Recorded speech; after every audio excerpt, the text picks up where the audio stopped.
ወልድ መንፈስ ቅዱስ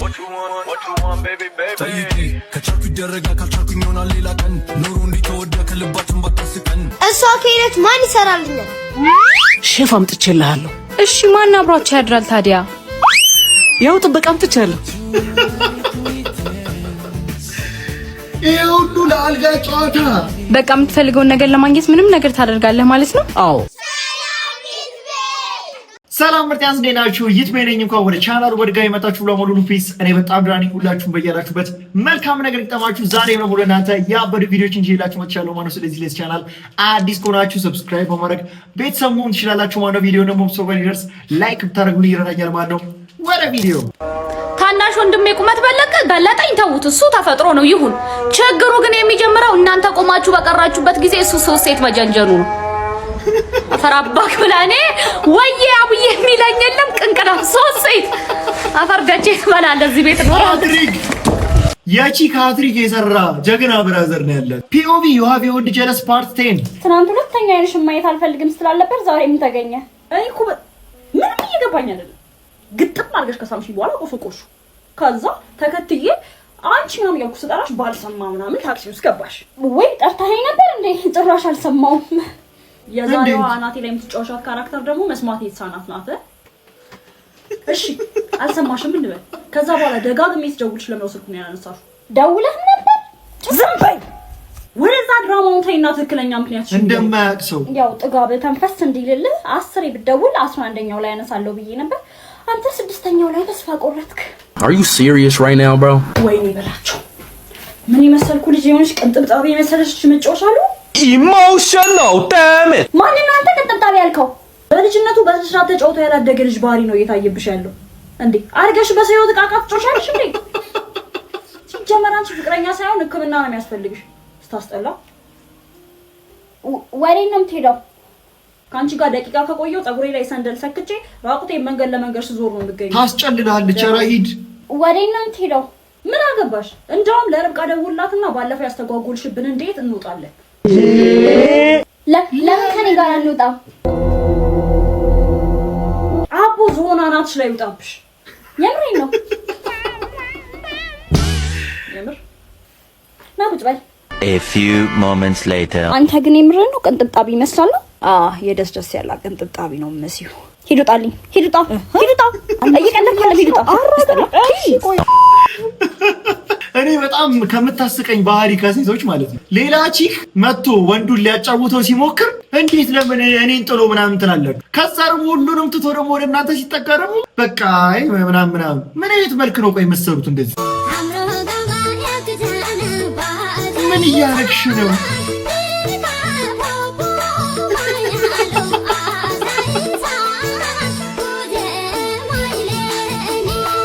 ኧረ እናትዬ ሳቀችለት። የእኔ ማዘር እንደዚህ አጠገቧ በጨፍር ማለት ነው በጥፊ ብላ ነፍሴን 7ኛ ሰማይ ነበር የምታደርሰው። የእናንተ ማዘር ምን እንደምታረግ ኮሜንት ላይ ጻፉልኝ። ቶም ምን እያረክ ነው? ቶም ይሄንን የገዛሁት ሙካን ፕራንክ ለማድረግ ነው። አሻንጉሊት መስላታለሁ። የሙካን ቀልብ እሳልባለሁ።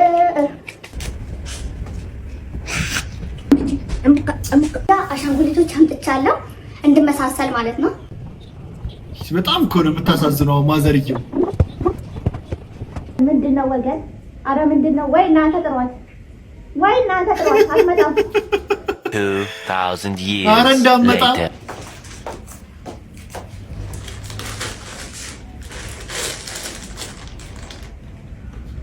ምንድነው የኮለኮልሽው አንቺ ሳባ ቡቲ? ማነው አንቺ ሳባ? አንተ አላወቀቻት።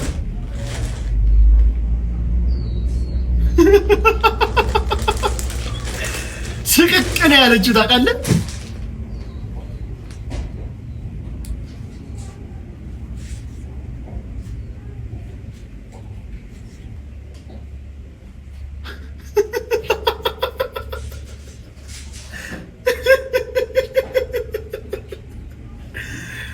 ድንጋጤ ይልሃል። ምንድነው? ባትሪ ያለው ሮቦት ነው ምንድነው?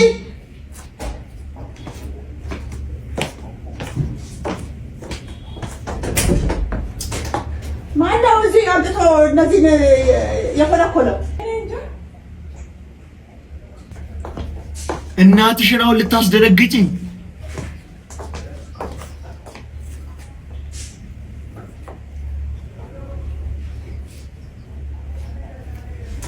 ያሸንጉሊት ቤት አደረገችው እኮ ቤቱን።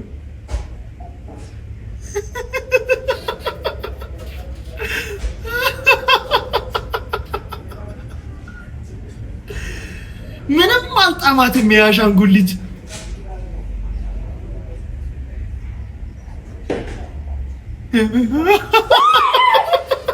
በስመ አብ ወወልድ ወመንፈስ ቅዱስ።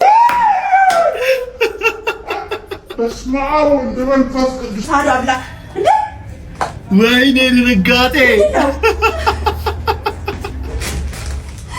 ወይኔ ኧረ ልጅ አይ ልጅ እንዳታነጋግሪ ዘንዛላ ሌላ ደግሞ ምንሽ መታዛው መቆንጠጥ ነው። ምንድን ነው የምታባብኝ? እንደዚህ ሚሪንዳ ውርድ እንዲል ከፍ ያለው ልብሽ ውርድ እንዲል ሙካ ማን እንደኔ ማን እንደምሪንዳ አቤት እገርፍሻለሁ። ሁለተኛ እንደዚህ ብታረግ ነግሬሻለሁ። እንዲህ እያላችሁ የቁም ነገር ቲክቶክ ላይ ደርሳችሁ እሺ፣ ያላችሁት የልጅ ማኛ ገጽ ላይ ነው። ሪፖስት በማድረግ ቪዲዮን ጀምሩ። ሪፖስት ላይክ። ትልቅ ቁም ነገር ለዋራ ነው፣ ራሴንም ላዋርድ ነው። ካሜራ ፊት ስንቆም ቪዲዮ ስንሰራ ጻድቅ ለምን መስላችሁ? ነውራችንን መድኃኒዓለም ሸፍኖት ነው እንጂ ባላጋንን ከኔ በላይ ዱርዬ አልነበረም። በሆነ እድሜ አራዳ ነበርኩ። አራዳ የሞከረውን ሁሉ ሞክሬያለሁ። አያቴ ብትጠየቅ ልጄ ጨዋ ናት፣ ቢወለድ ምን ይሰራል፣ አንድ እሷ በቂ ናት ትላለች። ጓደኞቼ ቢጠየቁ የመበላሸታቸው ምክንያት ነበርኩ። የሰው ልጅ ስለምን ይቅማል፣ ይጠጣል፣ ይጦዛል፣ ይቆምራል ብትሉ ሲጀመር ደስ ይላል፣ ሲቀጥል አምጡ ማለት፣ ሲሰልስ ደግሞ አብዝታችሁ ስጡኝ ትንሽ አይጠቅመኝም ማለት ይጀምራል። ከዛ ነው ላቆምህ ሲሉት ብስጭት፣ ድብርት፣ ህመም ይመጣል። በምርጫችን አንድ ብለን ጀምረ ነው አማራጭ ያጣን ያህል የምንፈልገው ለመደሰት ሳይሆን መጥፎ ስሜት እንዳይሰማን ጠምቃሚ ነበርሽ አሊያም በሳምንት አንዴ ሁለቴ ብለን ግን ለአመታት ያደረግነው ነገር ሱስ ይባላል። አናርቀው፣ ሱስ ይባላል። እንግዲህ አንወሻሽ። በአራዳ ስም ጨርቅ ያልጣልን እብዶች በስተናል። የኔ ትውልድ ይህም ሰው አንድ ቅምሻ ብሎ ነው የጀመረው። ሳታስበው አንድ ቀን ስትነቃ አእምሮ ታግቷል፣ ውሳኔ መስጫህ ላሽቋል፣ ልብ ሳምባ ደክሟል፣ ሙድ ተገሏል። የለም ጥፋተኝነት ስሜት ወሮሃል። የወደዱሽ በአንቺ ተስፋ ቆርጠዋል። ይሄንን መስመር ከሄዱ ራስን ማግለል ይጀምራል። ራስን ማግለል መልስ አይደለም። ገንዘብ ባዶ፣ ስራ፣ ትምህርት ባዶ ወይ ረፍዷል። ያኔ ለድብርት ለጭንቀት በላይ የጀመርከው አንቺ ወይም ለድብርት ለጭንቀት ስራ ለማጣት ጓደኞቼ ጠሩኝ ቤተሰብ አደረገው ምክንያት ደርድረ ለመጀመሪያ ያሰብክ ዛሬ ልንገርህ፣ ህይወትን ሳትኖሪያት የመሞትህ ሚስጥር ቁልፍ ሆኖ ቁጭ ይላል። ትክክል። በደሳለኝ በመሰለኝ ትክክል። ልጥዘው ልቆምረው ያላችሁ የገባችሁበት ወይም ለመግባት ያሰባችሁ ኢየሱስ ግብሩ ሰውን ዜሮ ማስገባት ነው። ዜሮ። ውሳኔያችሁ ዛሬ ካልጀመረ ኢየሱስ ግብሩ ዜሮ ነው። ትዳርህ የሆነ ቀን ስትነቃ ፈርሷል። ቤትህ፣ ሚስትህ ዜሮ። ወላጆችህ ለአይናቸው ጠልተውሻል። ኢየሱስ ግብሩ ይወርስሃል፣ ይዋረስሃል። አይንህ መልካም ማየት እስኪያቆም ግለኛ ያረግሃል፣ ያቆሸሻል፣ ያገመሃል። ይሄ የጻድቅ ሰው ድምጽ ሳይሆን እግዚአብሔር ረድቶት በጊዜ የተመለሰ ሰው ድምጽ ነው። አታርፍዱ የኔ ትውልድ፣ አታርፍዱ፣ አናርፍድ። ግብሩ የማን እንደሆነ ሱስ ለይተን እንወቅ። ምን አይነት ከዚህ በላይ ሲጀምር ቁም ነገር አለ እንዴ? እኔ ሁሌ ሲጀምር ማለት ነው የአንቺን ቪዲዮ ሳገኝ ሪፖስት እያደረግኩኝ ነው ማለት መፈለገው ከዚህ በኋላ ራሱ አረነይ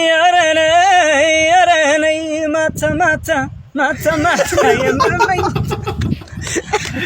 ኧረ ቼንጅ በአንዴ ሺፍት ዲጄ ሉና ብያለሁ። ችግሩ አንተ በድምጽ ነው። ተመልሰናል ይላል። እሺ ኢትዮጵያዊ እናቶች እንዴት እንደሚሰራ በዚህ ቪዲዮ አሳያቸዋለሁ። ስራችንን ከመጀመራችን በፊት በመጀመሪያ ባይፓስ ሳሙና እንታጠባለን። በቀላሉ ዶሮ መስራት ትችላላችሁ። መጀመሪያ ሽንኩርት ከተፍን፣ ቀጥሎ ዶሮውን አረድንና በፈላው እንደዚህ ክንፉን እንዳለ ገነጠል ነው። ከዛ ቆዳውን ምን ያደርጋል? አንድ ዶሮ ላይ ያለው ጸጉር ለብልበን አጠፋ ነው። ከዛ በኋላ እግሩን መጀመሪያ ቆረጥን።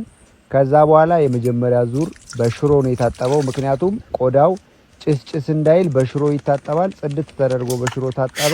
ሽሮ እኔ ጭስጭስ ቢል ይሻለኛል። ሽሮ ከላይ ያለችውን እቺ ጫፏን ነገር ቆርጠን አነሳናት። ከዛ እሷን ጽድት ካደረግን በኋላ ቀጥለን ጫፍ እቺ የጭራዋን ጫፍ ቆርጠን አውጥተናታል ስለማንጠቀማት። ከዛ በኋላ ቆዳውን እዚህ እግሩ መሃል ላይ ዶሮ ጭራ አለው ዛሬ ገና ማውቂ። ከዛ ሙሉ ለሙሉ ልጠን ቆዳውን ለብቻ እንጠቀም። ቆዳው አይጣልም። በትክክለኛ ኢትዮጵያዊ እናቶች ሲሰራ ቆዳው አይጣልም። እንደምታዩት ክንፏን መጀመሪያ ቆርጠን አረኛ ብንችል ድምጹን ራሱ አንተው ሁሉንም በልት። ይሄ ደግሞ ታፋው መጀመሪያ ይፈለቀቅና ይቆረጣል። ይሄም ክፍል አለው። ይሄም የምታዩት መላላጫ የሚወጣበት ክንፉ አካባቢ ስታዩት ሁለት አጥንቶች መገጣጠሚያ ያለ ተው መላላጫ መገገጫ አትበለን። ዶሮውን ስራው ተው ካለ በጣም ቀላል ነው። ይሄ መላላጫው የምታዩት ማለት ነው። ከዛ በኋላ እዚህ ስር ገብታችሁ ሁለት አጥንት አለ በሁለቱም ሳይድ ነው ያለው። ከዛ ይዛችሁ ስትፈለቅቁት ፈረሰኛ የሚባለውን ፓርት ይዞላችሁ ይወጣል። ከዛ ሆድቃው ሙያ አንቺ ጋር ይቀርለው ኦንሊ እቺ መቋደሻ የምትባለውን ነው። እሷን ከማን ጋር የምትቋደሰው ከውሻ ያለውን ቆሻሻ መቼ ምን እኔንም አጠራ ብለኛል። ምን ይደረጋል? ይላጣል። ይሄ ወገቡ ነው። ወገቡን ካለያየ ነው በኋላ ይኸው በምታዩት መልኩ በሁለቱም ሳይድ እኩል አድርገን እንደዚህ ከፍለን የመሃለኛው ፓርት ትጣላለች። ይሄ ከአንገት ላይ የሚወጣ ቆሻሻ ነው። በደንብ ተመልከቱት። ይሄ ከሳጠራውም ላይ ቅድም ካያችኋትም ላይ ይወጣል። ሁሉም ከቀዳዳ ውስጥ ይሄ መውጣት አለበት። ከዛ ሁለት ዙር በንጹህ ውሃ ይታጠባል። ላይ ይሄ የምታዩትን ፓርት እናነሳለን። ከዛ የመጀመሪያ ዙር በጨው ነው የምትዘፈዝፉት። በጨው ሲዘፈዘፍ ምን እንደሚፈጠር ታያላችሁ። ጫው ይላል። ሌላ ምን ይላል? እንቁላል ቀቀልን ከ10 እስከ 20 ቢሆን ችግር የለውም። ዘይት ከመጨመራችን በፊት መርሳት የሌለባችሁ ሽንኩርቱ በደንብ መብሰል ይኖርበታል። ይሄን ተመልከቱ። ትክክለኛ የኢትዮጵያ ባህል ላይ ልፋጭ የሚባለው ቅድም ጨው ስለጨመርን የሚዝለገለግ ፓርት ስጋው ላይ ይወጣል። ከሁሉም ስጋ ላይ ይሄንን ልፋጭ እናወጣለን። ከዛ ሁለተኛ ዙር ደግሞ በሎሚ ይዘፈዘፋል። የዶሮውን የሚሸተውን ፓርት እንዲያጠፋው ያደርጋል። ከዛ ያልገባኝ የሁሉ ሽንኩርት ምንድነው ነገር የእሳቱ መጠን ትንሽ መሆን አለበት። አለበለዚያ በርበሬው በጣም የሚያቃጥል ይሆናል። ይሄ ፓርት አለው። እሺ በጣም ቀላል ነው። ይሄን ትከፍሉታላችሁ። ቢላችሁ ደግሞ ሻርፕ ካልሆነ የታፋውን አጥንት አትስበሩት። ሌላው መርሳት የሌለባችሁ ዝንጅብልና ነጭ ሽንኩርት ተወቅጦ ከጨው ጋር ግዴታ ነው። ዶሮ እንዲጣፍጥ የሚያደርገው ትልቁ ነገር እሱ ስለሆነ እሱን እንዳትረሱት። ሌላው ማጠብ ነው። ማጠብም እንዳትረሱ። ነጭ ሽንኩርት ተጨመረልን ከ4 ማንኪያ ብትጠቀሙ በጣም ቆንጆ ነው። ቅመም ጥቁር አዝሙድ፣ ነጭ አዝሙድ፣ ቆንዶ በርበሬ፣ ገውዝ፣ ከሙን፣ ኮረሪማ ተጠቅመናል። መጀመሪያ ላይ ስታቁላሉ ነጭ ሽንኩርትና ዝንጅብል ከዛ ቅመም ከቁሌቱ ጋር አብራችሁ መጨመር እንዳትረሱ።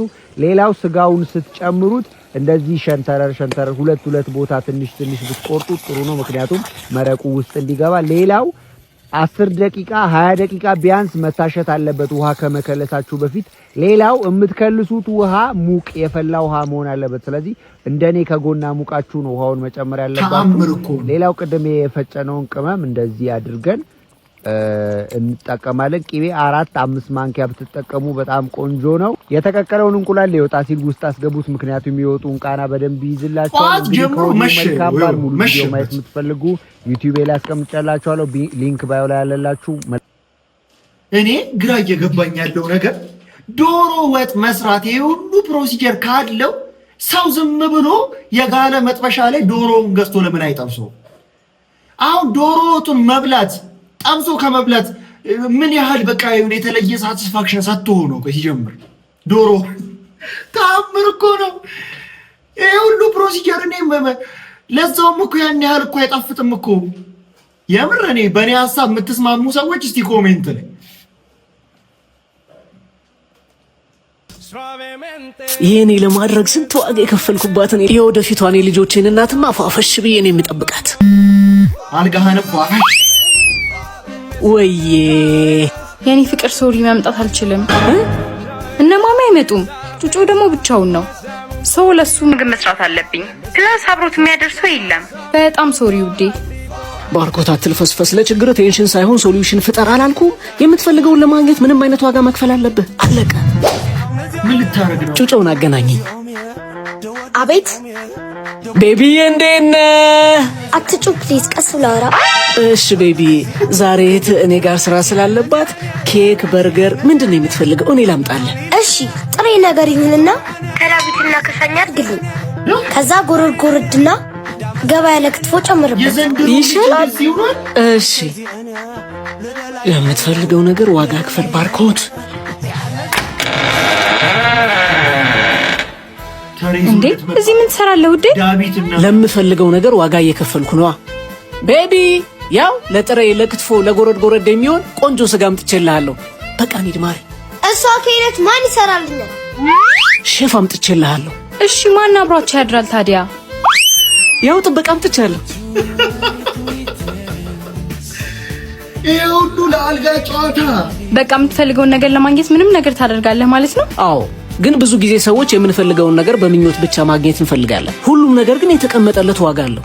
ያንን ዋጋ የሚከፍል ሰው ብቻ የፈለገውን ያገኛል። ያለ ዋጋ የሚገኝ ነገር ምኞት ብቻ ነው።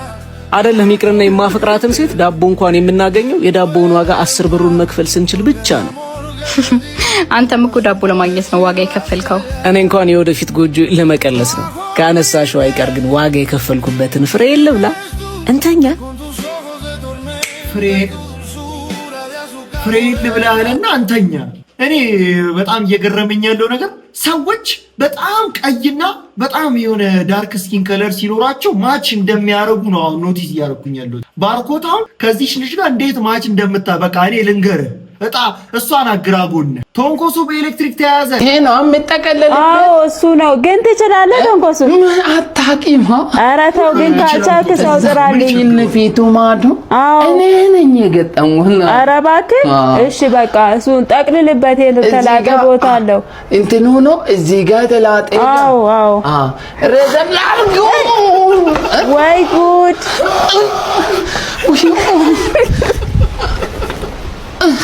አታሳዝንም እባክህ። ምኑም አታሳዝነኝ። ምኑን አሁን እየነገርኩ ቆጣሪውን ሳታጠፋ ትነካለህ?